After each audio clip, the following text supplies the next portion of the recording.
I'm Dr. Greg Gordon, and welcome to your child's 2-week checkup. There are 4 topics I want to cover today. The first is back to birth weight. Children should be back to their birth weight by the time they're 10 to 14 days old. Second is fussiness, a common problem for newborns. The third is sleep. Sleep is what I consider the second major challenge of parenting. The fourth is fever. Children should be back to their birth weight by the time they're 10 to 14 days old. Initially, newborns actually lose weight in the first few days of life and may even lose 10% of their initial birth weight. After losing this weight, these children then should regain their weight and be back to their birth weight by the time of their 2-week checkup. After regaining their birth weight at 2 weeks, children typically gain a half to 1 ounce every day for the next few months.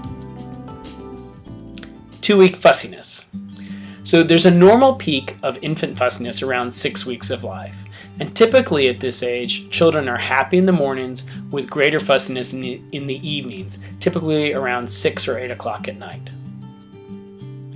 Spitting up, commonly called reflux or gastroesophageal reflux disease or even GERD, is a common treatable cause of newborn fussiness. Bouncing, swaddling, and burping are all effective ways to help fussy babies. There's a classic story of a young couple delighted to have their first baby. Mom is still staying home when the father has returned to work. The mother has the day she's always dreamed of, laughing and playing with her newborn. About 30 minutes prior to the father arriving home, the baby begins to cry. By the time the father walks in the door, the baby is crying, the mother is crying, dinner is burning, and his mother calls just to check on them. Out of frustration, the father says a phrase he never should, which is, "Why did we ever have this baby?" And this leads the mother only to cry more because she really had a great day. 2-week-old sleep.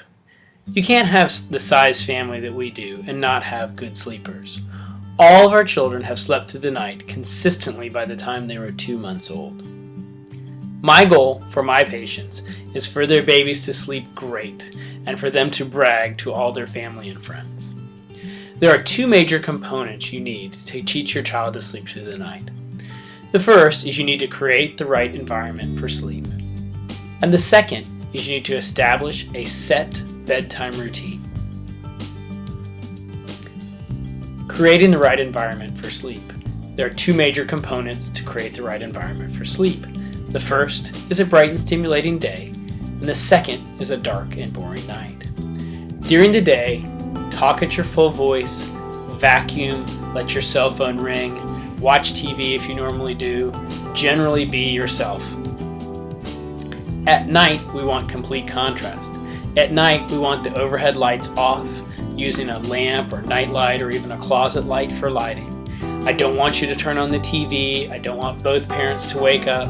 I don't want you playing games on your phone. I even want you to go so far as to minimize eye contact with your baby and save all the "you're the cutest baby in the world" talk for during the day.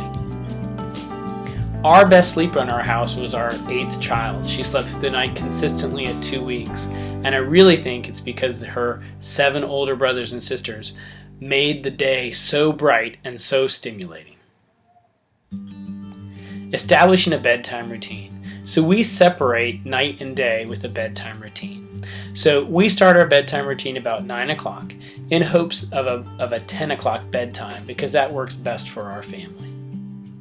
First, dim the lights. Set the mood. It is now officially nighttime.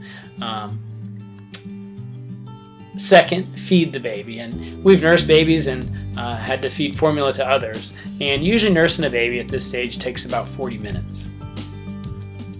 Bathe your baby. So full submersion bath for children once their cord has healed. Dry them off after the bath and get them dressed. Swaddle them nice and snug. Feed them again. Now this is a topping off. This is just a little bit more, 5 more minutes of nursing or 10 more milliliters of formula just to try and calm them down. And lastly, a pacifier and place them in their crib on their back. 2-week-old fever. A temperature of 100.4 degrees Fahrenheit or greater is considered a fever in a child 2 months to 3 months of age or younger. Rectal temperature is considered the gold standard and the best way to measure a child's temperature. If you're simply just curious about your child's temperature, it's okay to do an underarm temperature, but if you're really worried or considering calling the doctor or traveling to the emergency room, you should do a rectal temperature. Children who have a fever in the first 2 or 3 months of life would need to be evaluated by a doctor and usually have a significant workup consisting of a spinal tap, blood work, urine analysis, and potentially a chest x-ray. Based on the doctor's evaluation and this workup, the decision to hospitalize the child would be made. For most kids less than 6 weeks, expect a child with a temperature to be hospitalized for at least 48 hours. Because of these national recommendations, I would tell you to play the role of what I call good paranoid parents in the first couple months of life. There's really no reason to expose your child to crowds. Please do not take your child out to lunch at Panera, out to Disney World with the friends from Ohio. It is certainly okay for family and friends to come over and meet your newborn, but certainly no one sick should be allowed in your home, and everyone should wash their hands before holding the baby. And that's everything we need to cover today. If you have further questions, please see my website, gregorygordonmd.com.